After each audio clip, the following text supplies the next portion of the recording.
Western U.S., thousands of people have been forced from their homes because of wildfires burning in multiple states. That includes Arizona, where roughly 2,500 homes have been evacuated because of two wildfires burning on the outskirts of Flagstaff. And California, which is where Alex Capriello is at the scene of the sheep fire.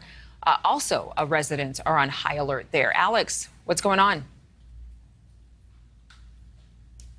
Yeah, good morning to you, Adrienne. Now that the sun is beginning to rise, we're getting our first look at the complete and total devastation that's happened here at the Angeles National Forest. If you take a look out there, you could see most of those trees and the vegetation completely burned to the ground. It's important to keep in mind that this fire began as only a quarter of an acre before exploding over the course of a few days, expanding all the way to 1,000 acres. Luckily, at this point, it does seem as if it's mostly contained. We're expecting an update from our fire service officials later on this morning. But this is only just one of more than 30 active wildfires burning across the U.S., including in 5 states. Let's look at some of these major ones. First, in Flagstaff, Arizona, the pipeline fire has burned 5,000 acres since Sunday.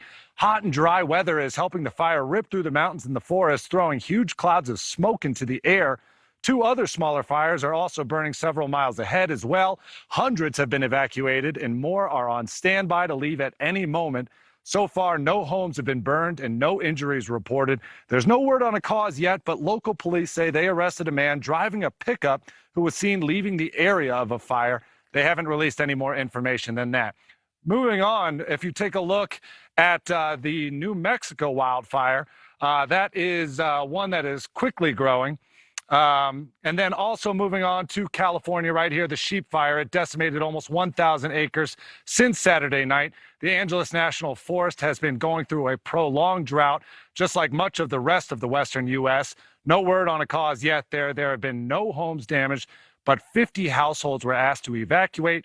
Currently, containment is around 27%, but we expect that number to jump later as we hear more from the fire officials. It's these wildfires, those record-breaking temperatures, and of course that extreme drought across the West that's leading climate experts to call this now the danger season, what everyone else refers to as summer.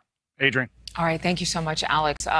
Thank you for watching. Go to newsnationnow.com to find NewsNation on your television provider. And don't forget to click the red subscribe button below to get more of NewsNation's fact-driven, unbiased coverage.